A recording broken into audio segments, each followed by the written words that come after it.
Stay.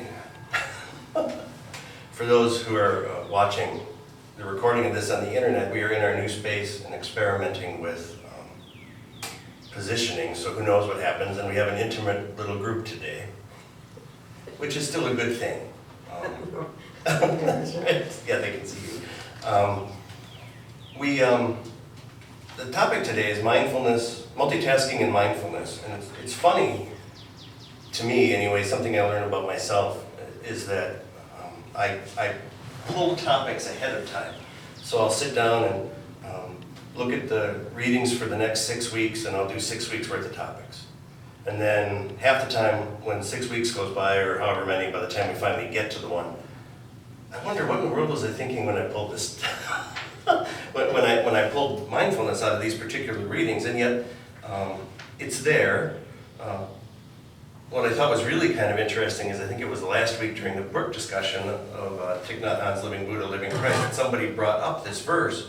Aren't two sparrows sold for a small coin, but not one of them will fall to the ground without your Father knowing about it already. Even the hairs of your head are counted. Don't be afraid, you're worth more than many sparrows. And the other one that is the lilies of the field, I think it must be clothed in all their splendor.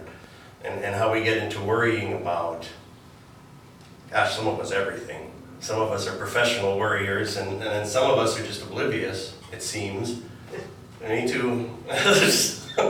Erin will tell me, Erin is sort of the worrier, and I'm sort of the oblivious one.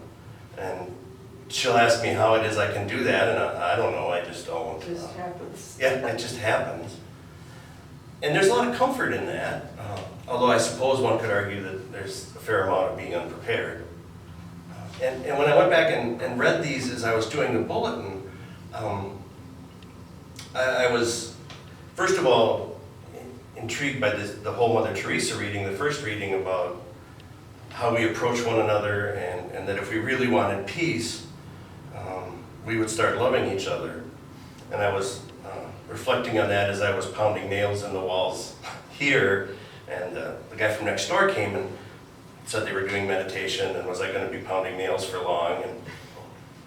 And I thought, well, had he come in and said, what kind of an idiot are you, knock that off, I would probably have been less receptive to his approach.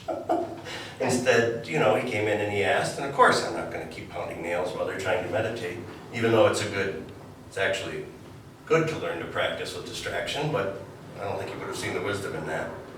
And we do, internationally we seem to feel that bullying is the only thing that works. And I saw something this week that now we're sending advisors back to Iraq. Only the advisors are all from places like the Navy SEALs, the Delta Force, and so they're all high-ranking combat advisors. And I think what we're seeing playing out on the international scene is what happens. We imagine if we just go in there and give somebody a good spanking, they'll never act up again. And yet, parents who raise their children really strictly discover when they go away to college that they're the ones that flunk out in the first semester because they've gone wild now, because they don't know how to act when the restrictions are removed. And we just don't seem to make those connections very well, to transfer what we learn over here to what we need to know over here. Or we assume that people aren't essentially the same. And so if people respond a certain way in our town, well, they certainly wouldn't respond that way in Kansas. And if they wouldn't respond that way in Kansas, or maybe they might, but certainly if we go to Europe, they're not going to respond that way. And yet we all want the same things. We want a roof over our head, enough to eat, safety. We want children to grow up in safety. And that those things are truly transcend culture. And we haven't learned that yet. One of the things that intrigues me about that is this Hindu notion that we evolve spiritually. And so there will be some people who are ready for a certain teaching, and others who just aren't there yet. And it's not, that could sound really bad. It could sound like you're saying, well, these people are too dumb to understand that, and That's not what they're saying. They're just saying they haven't had the life experience to open them to the possibility of a new viewpoint. There may be some merit to that. There may be some merit to the fact that we see things in our country and we just wonder how people don't understand that. The 8-year-old that was killed recently shooting an Uzi submachine gun at a firing range with his father standing behind him, and they didn't think that maybe an 8-year-old wasn't strong enough to control the kick from this gun, and when it came up, he shot himself in the head. And the father, who presumably had experience with firearms, thought it would be okay and didn't think to help hold the weapon down. It just, what do you say about that? You can say he's dumb, and there may be merit in that. Or you can say he just isn't at a point where he's able to see consequences that might develop. I find it hard to believe that any parent would say, well, I'm going to put my child in a high-risk situation, and I just don't care. I think it's more likely that they don't see the real risk. And while that's discouraging, it's hopeful because maybe one day someone who doesn't see the risk can get to where they see the risk. Now, obviously, that doesn't help the little 8-year-old boy. But if you sort of expand that then to foreign policy and international relations, we don't get it yet, but maybe there's hope that one day we will. Jesus talks about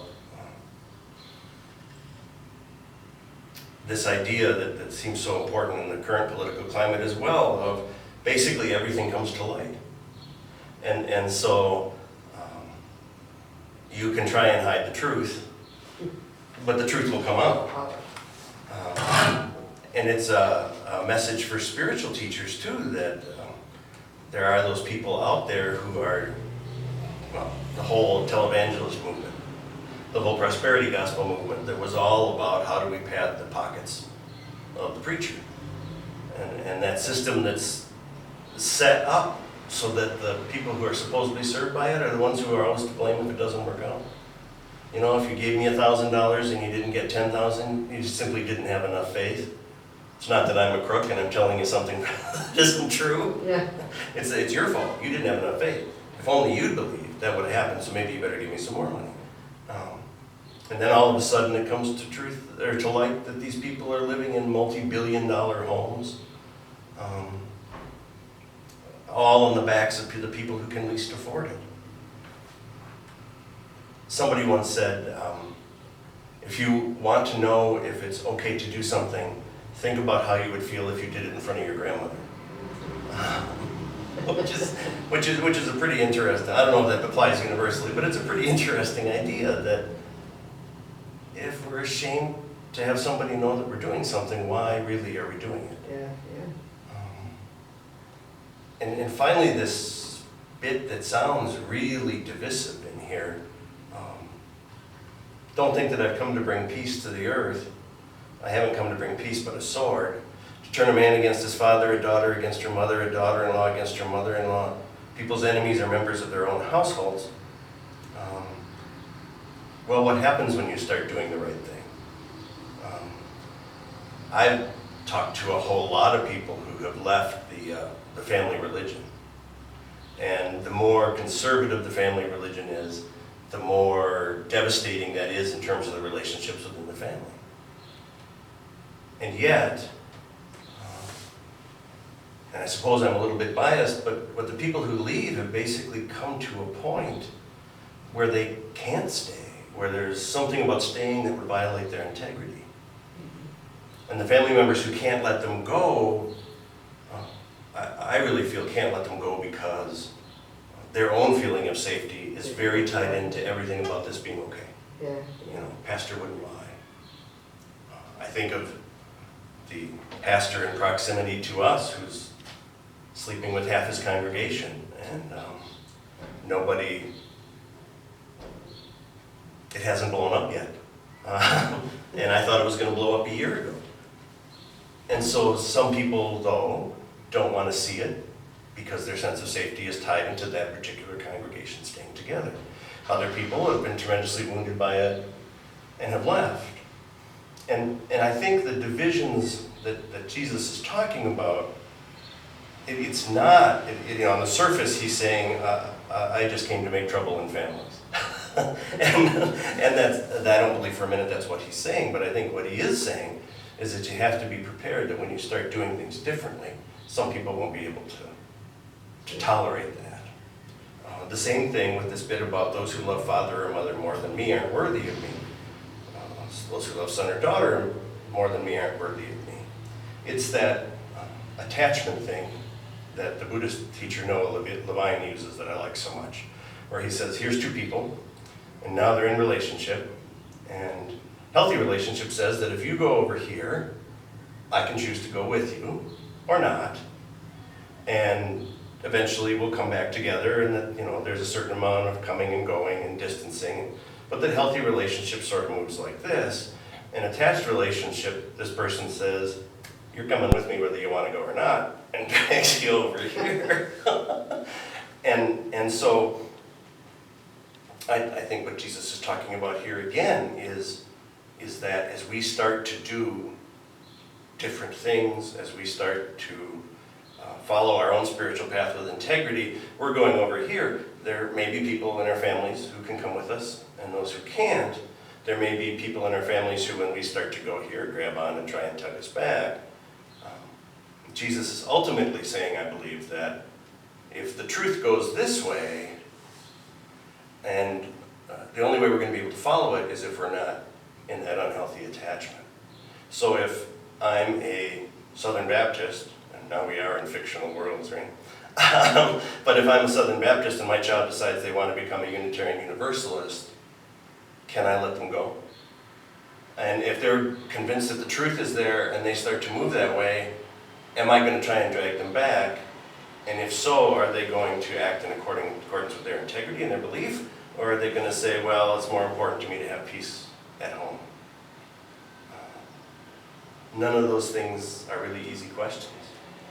It's not a perfect world. We haven't evolved to the place, I don't think, where we're really ready sometimes to let each other be whoever God is calling us to be. And yet that's precisely, that particular truth, I think, is precisely what Jesus is talking about. There's going to be conflict. And part of being mindful of both our personal truth and the truths of other folks is being able to see that coming a little bit so we're not completely thrown off our tracks. When I was first ordained, I had a family member tell me it's too bad I wasn't going to be a real priest, which to them meant an Episcopal priest. Of course, in other contexts, people in other families, people were having that conversation. They met United Methodist pastor or Roman Catholic priest. There's these ideas by which even the most well-meaning people seek to control us. And I believe a huge part of spiritual evolution and development is moving to that place where we're comfortable being true to the God of our experience rather than the one that's being described and proscribed for us by people both well-meaning and not. And that's what I know. That's what you mean. Amen. That sounds good to me.